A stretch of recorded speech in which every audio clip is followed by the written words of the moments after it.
Assalamualaikum warahmatullahi wabarakatuh. Innal hamdalillah nahmaduhu wa nasta'inuhu wa nastahdihi wa nastaghfiruh wa natubu ilaihi wa natawakkalu alaihi wa na'udzu billahi min shururi anfusina wa sayyiati a'malina.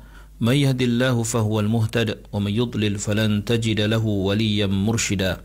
Ashhadu an la ilaha illallah wahdahu la syarika lah wa anna sayyidana Muhammadan 'abduhu wa rasuluh wa safiyyuhu min khalqihi wa habibuh. Ballagha risalah wa adda al-amanah wa nasaha al-ummah wa kashafa al-ghummah wa jahada fillahi haqqa jihadi hatta atahu al-yaqin. Allahumma salli ala sayyidina Muhammad wa ala alihi wa sahbihi wa barik wa sallim, amma ba'd. Muslimin muslimat yang dirahmati Allah, marilah sama-sama kita mulakan pagi kita dengan merafakkan kesyukuran kehadirat Allah di atas segala nikmat yang Allah Ta'ala kurniakan kepada kita, terutamanya nikmat iman dan Islam. Dan marilah sama-sama kita bersyukur dengan mentaati segala perintah Allah, melaksanakan segala suruhannya dan menjauhi segala larangannya. Mudah-mudahan Allah Subhanahu wa Ta'ala sentiasa memberikan taufik dan hidayah kepada kita, menerima segala amal ibadah kita, mengampunkan segala dosa, kesalahan dan kesilapan kita, dan mudah-mudahan Allah golongkan kita dalam kalangan hamba-hambanya yang bersyukur. Muslimin muslimat yang dirahmati Allah, kita berada pada ayat yang ke-196 daripada surah Al-A'raf. Allah berfirman, A'udzu billahi minasyaitonir rajim. Inna waliyallahu alladhi nazzala al-kitab wa huwa yatawalla as-salihin. Yang bermaksud, sungguhnya pelindungku ialah Allah yang telah menurunkan kitab, yakni Al-Quran, dan dialah jua yang menolong dan memelihara orang-orang yang berbuat kebaikan. Muslimin muslimat yang dirahmati Allah, seterusnya Allah menjelaskan kepada kita dan juga pasti kepada orang-orang musyrikin tentang faktor-faktor yang sepatutnya menjadikan mereka menyembah hanya Allah Subhanahu wa Ta'ala. Bahkan faktor-faktor ini mencabar mereka, pada masa yang sama menyelar tindakan mereka dalam mensyirikkan Allah. Allah berfirman, Inna waliyallahu alladhi nazzala al-kitab wa huwa yatawalla as-salihin. Bermaksud, katakanlah ya Muhammad sallallahu alaihi wasallam kepada orang-orang yang sesat itu, sungguhnya apa yang aku cabar kamu, kata Allah, dan aku minta kamu untuk berbuat apa sahaja untuk mendatangkan mudarat kepadaku, sama ada mudarat itu dilakukan oleh orang musyrikin ataupun berhala-berhala itu. Kiranya kamu mampu untuk melakukannya, buatlah semahu kamu dan jangan bertangguh lagi. Tidak kulakukan semua itu, kata Nabi sallallahu alaihi wasallam, melainkan kerana aku berbangga dengan tindakanku menyembah hanya kepada Allah Subhanahu wa Ta'ala. Kerana Allah Subhanahu wa Ta'ala sahajalah waliyi, penolongku, dan Allah Subhanahu wa Ta'ala sahajalah yang melindungiku. Yang mana Allah Subhanahu wa Ta'ala jualah yang menurunkan Al-Quran ini untuk aku keluarkan kamu, wahai orang-orang musyrikin, daripada kegelapan syirik kepada cahaya iman dan cahaya tauhid, dan telah menjadi suatu sunnatullah, ketetapan Allah Subhanahu wa Ta'ala, bahawa wa huwa yatawalla as-salihin, Allah lah yang menguruskan, iaitu Allah lah yang memelihara golongan orang-orang yang baik, orang-orang yang melakukan kebaikan, orang-orang yang salih, dan menjadikan bagi mereka itu kesudahan yang sempurna, kesudahan yang mulia. Seperti yang saya sebutkan semalam, bagaimana yang dinukilkan oleh Imam Al-Hasan Al-Basri yang mengatakan bahawa orang-orang musyrikin pernah menakut-nakutkan Nabi SAW dengan Tuhan-Tuhan mereka. Lalu Allah menjawab dalam ayat sebelum ini, Qul id'u syuraka'akum thumma kiduni fala tunzirun. Allah mencabar mereka untuk melakukannya, untuk membuktikan bahawa tidak ada sebarang kuasa dan kemampuan bagi berhala-berhala itu untuk melakukan sebarang kemudaratan sama sekali. Sama seperti yang dikatakan oleh Nabi Hud alaihissalam kepada kaumnya, seperti firman Allah yang berbunyi, A'udzu billahi minasyaitonir rajim. In naqulu illa i'taraka ba'du alihatina bisu' qala inni ushhidu Allah wa ashhadu anni bari'um mimma tusyrikuna min dunihi fakiduni jami'an thumma la tunzirun. Yang bermaksud, kami hanya boleh berkata bahawa setengah dari Tuhan-Tuhan kami telah mengenakan kamu sesuatu penyakit gila disebabkan engkau selalu mencaci penyembahan kami itu.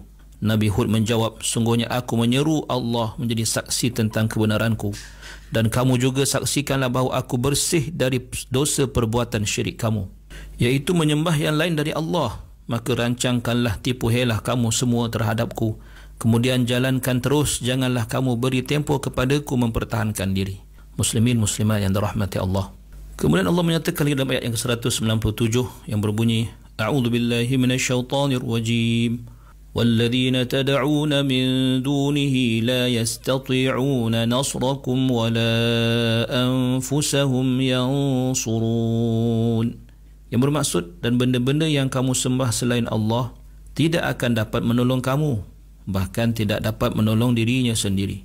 Muslimin muslimat dirahmati Allah. Allah menyatakan bahawa dan berhala-berhala yang kamu sembah itu selain daripada Allah, atau yang kamu meminta daripada mereka, sama ada untuk menahan daripada sebarang keburukan atau membawa sebarang manfaat, la yastati'una nasrakum, berhala-berhala itu sama sekali tidak mampu untuk membantu kamu dalam apa-apa hal jua pun.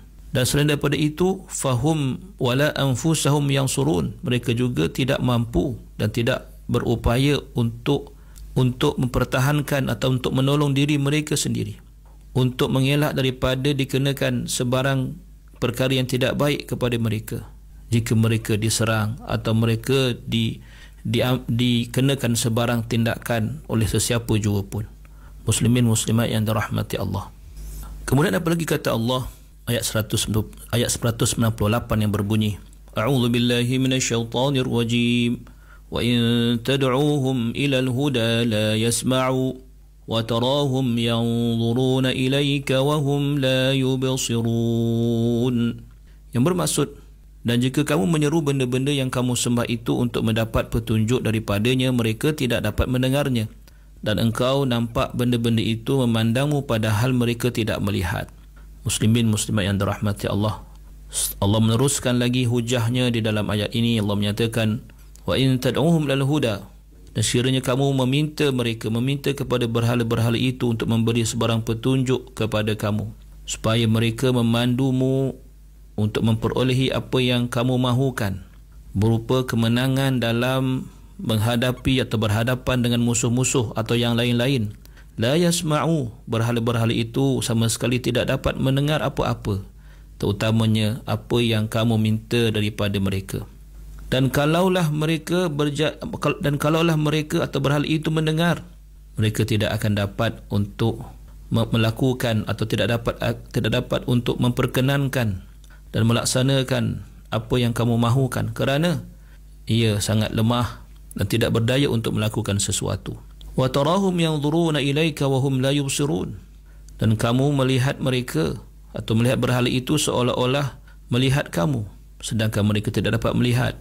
Menjelaskan tentang hakikat bahawa berhala-berhala yang mereka sembah itu sama sekali tidak dapat melihat, seperti mana tidak dapat mendengar, dan kamu lihat seolah-olah berhala ini sedang memandang kamu dengan matanya yang kamu jadikan sendiri, yang kamu letakkan pada patung itu seolah-olah ia punya mata untuk melihat, sedangkan hakikatnya mereka tidak dapat melihat, kerana mereka itu bukanlah sesuatu yang hidup sama sekali. Muslimin muslimat yang dirahmati Allah, bagaimana kita dapat menyaksikan ayat-ayat ini dan ayat-ayat sebelumnya dengan jelas dan terang, mencela dan menyelar golongan musyrikin di samping berhala-berhala yang mereka sembah itu, dan menegaskan dengan pelbagai bentuk dalil logika yang sangat hebat dan bijaksana, dengan pelbagai ayat yang membawakan pemikiran dan juga membawakan penelitian betapa berhala-berhala tersebut yang disembah oleh golongan musyrikin itu, yang dipertuhankan oleh mereka itu, tidak sama sekali tidak mampu untuk mendatangkan sebarang manfaat maupun mempertahankan daripada sebarang mudarat. Termasuk juga mereka yang menjadikan berhala-berhala itu sebagai perantaraan mereka untuk mendekatkan diri kepada Allah. Semuanya itu adalah golongan yang jahil, golongan yang lalai, yang telah merendahkan dan memperbodohkan akal mereka dengan sehina-hinanya, kerana mereka telah cuba untuk mencipta sesuatu untuk dipersembahkan, untuk dipertuhankan, untuk dijadikan sebagai perantara di antara mereka dengan Allah Subhanahu wa taala, sedangkan berhala-berhala itu adalah atau tidaklah melainkan sesuatu yang tidak boleh mendengar, tidak boleh melihat dan tidak boleh berbuat apa-apa sama sekali, dan pasti tidak boleh untuk mempertahankan mereka daripada sebarang keburukan, bahkan keburukan bagi dirinya sendiri. Pada masa yang sama, ayat-ayat yang kita bacakan ini merupakan suatu seruan yang sangat ampuh buat setiap orang yang berakal, setiap orang yang mempunyai fikiran dan pengetahuan untuk menjadikan bahawa atau untuk berfikir bahawa tidak ada yang selayaknya untuk dipertuhankan melainkan Allah Subhanahu wa taala. Muslimin muslimat yang dirahmati Allah, marilah sama-sama kita bersyukur di atas nikmat iman dan Islam yang Allah Subhanahu wa taala kurniakan kepada kita seawal kita lahir ke dunia ini. Ia merupakan nikmat yang tidak ada tolak bandingnya. Dengan itu sama-samalah kita peliharanya, sama-samalah kita menjaganya dengan bersungguh-sungguh daripada sebarang unsur yang boleh membawa kita kepada kesyirikan kepada Allah Subhanahu wa taala. Ya, memang kita tidak pernah menyembah berhala dan tidak akan menyembah berhala. Namun di sana terdapat banyak perkara dan banyak unsur yang mungkin tidak sedar kita tersalah dalam mempertuhankannya, tersalah dalam menjadikannya sebagai tumpuan kita dalam memohon pertolongan, sama ada mendatangkan manfaat ataupun menahan atau mengelakkan daripada mudarat. Mudah-mudahan Allah Subhanahu wa taala memelihara iman kita dan memberikan taufik dan hidayah kepada kita untuk terus dalam keadaan beriman sehinggalah tiba saat dan ketikanya Allah Subhanahu wa taala mengambil nyawa kita dalam keadaan kita masih lagi bertuhankan Allah Subhanahu wa taala, dan pastinya kita menginginkan agar kita mengakhiri hidup kita dengan melafazkan kalimah thayyibah la ilaha illallah. Aqulu qawli hadha wa astaghfirullahal azim li wa lakum. Wassalamu alaikum warahmatullahi wabarakatuh.